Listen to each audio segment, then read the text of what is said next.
Red Sonja is back on a brand new adventure and she's on the hunt for more treasure. What else is new? We're going to talk about it in Red Sonja Empire of the Damned #1 from Dynamite Comics. See you in 3. Welcome back to Comical Opinions. This is our review of Red Sonja Empire of the Damned #1 from Dynamite Comics.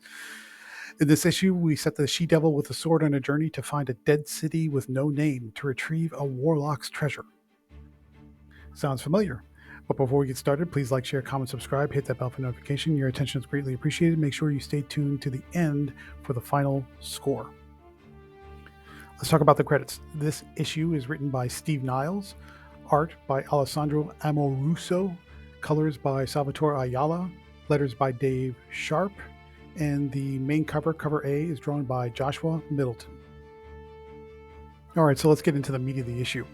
The story kicks off with a prologue describing a valley in a forgotten corner of Hyrcania where a great battle was fought between two armies, and the battle was decided by a powerful warlock who set both armies against each other and wiped them all out.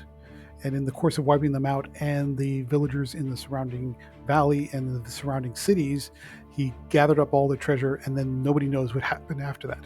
The warlock either died or disappeared, or he's waiting, nobody knows. What we have now is a city with no name in a forgotten valley in a forgotten corner of Hyrcania where there's supposedly a great treasure waiting to be got. So now we catch up with Red Sonja, who's enjoying herself, just relaxing and relaxing, as it were, in a pub in the middle of some town somewhere. And she catches the eye of a mercenary in the opposite corner who sends over a drink, compliments. She pours it out and clearly is not impressed with his overtures, if you will, of trying to get her attention.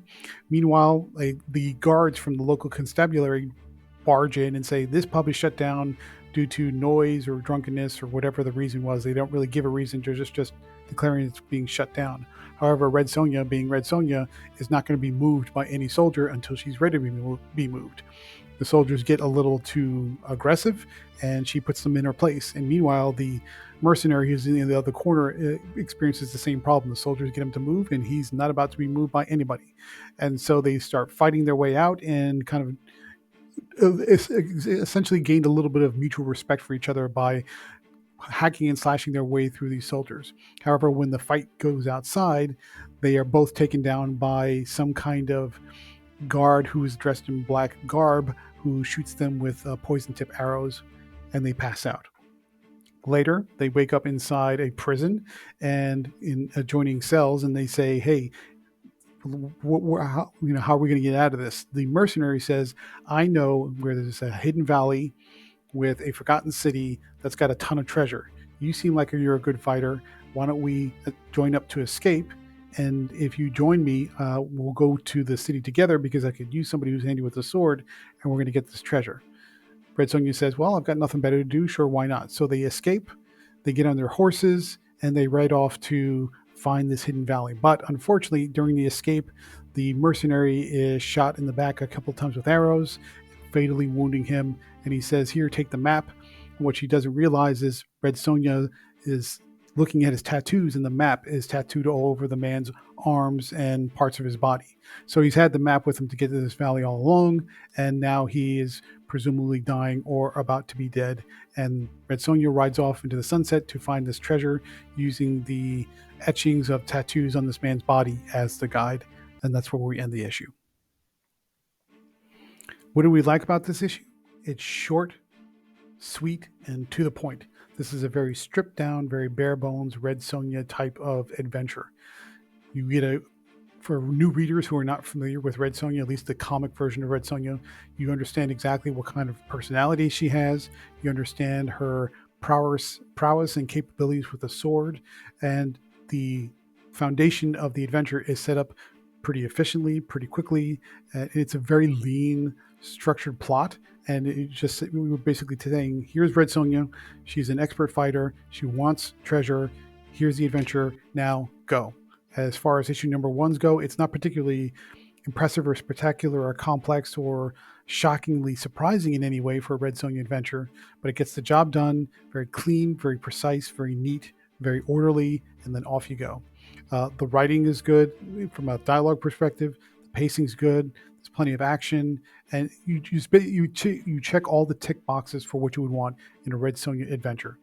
Again, it's not very surprising, but it gets the job done and gives you a complete picture of the adventure, and then off you go. On the downside, what we didn't really like about Red Sonja Empire of the Damned #1 is just exactly that. There's nothing particularly surprising here, or new, or twisting, or shocking, or revelatory. This feels like a very standard boilerplate, plain Jane vanilla Red Sonja adventure. Which, if you're already an existing Red Sonja fan, as we are, and if you've already read a lot of Red Sonja comics, as we have, this is like, okay, more of the same. So the lack of surprise, the lack of imagination in this first issue is probably the down point. Now, it's just the first issue. The second issue or third issue might show something different, might take a turn that goes left or right that we didn't expect, or there might be more to it than we're seeing here just because it is the first issue. But, if we're looking to pick on this, for looking for a negative, that would be it. It's just the complete lack of unoriginality in the way the story starts off. Let's switch gears to the art. This is the first time we've seen artwork from Alessandro Amoruso. And honestly, this was impressive. There's a high amount of detail in the backgrounds and in the character costumes, in the figure work, and the way the characters are positioned on the panels, and even the panel composition. This is pretty high quality artwork for something that we're used to seeing out of Dynamite, better than most. So very impressive stuff. The only, I think, even slight drawback, if you'd even call it that, is you can clearly see that the coloring is done digitally, which is because the line work and the way the colors are shaded and blended feel like they don't belong together. There's almost a disconnect between the pencil work and the inks of the outlines versus how the colors are applied. So it almost looks like it's two different kind of art styles. But otherwise, this is a very high detail comic. It looks very good and pleasing to the eye, which is exactly what you want. Final thoughts. Red Sonja Empire of the Damned #1 is a solid start to a new Red Sonja adventure. The plot is well constructed, good action, good pacing, good dialogue. The adventure is pretty clear, and it tells you everything you need to know about Red Sonja, her adventure, what kind of character she is, and what you're in for. On the downside, the remarkable thing about this plot setup and the story that's being constructed here is just how unremarkable it is. It is very standard Red Sonja type stuff. So if you're a longtime Red Sonja fan, you're not going to find any surprises here. But if you're new to Red Sonja, you're probably going to find this a very intriguing issue. Therefore, we're going to give Red Sonja Empire of the Damned #1 from Dynamite Comics a solid 8 out of 10. We hope you enjoyed this review. Let us know what you think about Red Sonja comics. Do you read them? Are you interested? Not quite sure? Do you prefer Conan over Red Sonja, or do you like them both equally or different? Let us know in the comments section. Otherwise, please stay tuned through the outro for more comic reviews just like this one.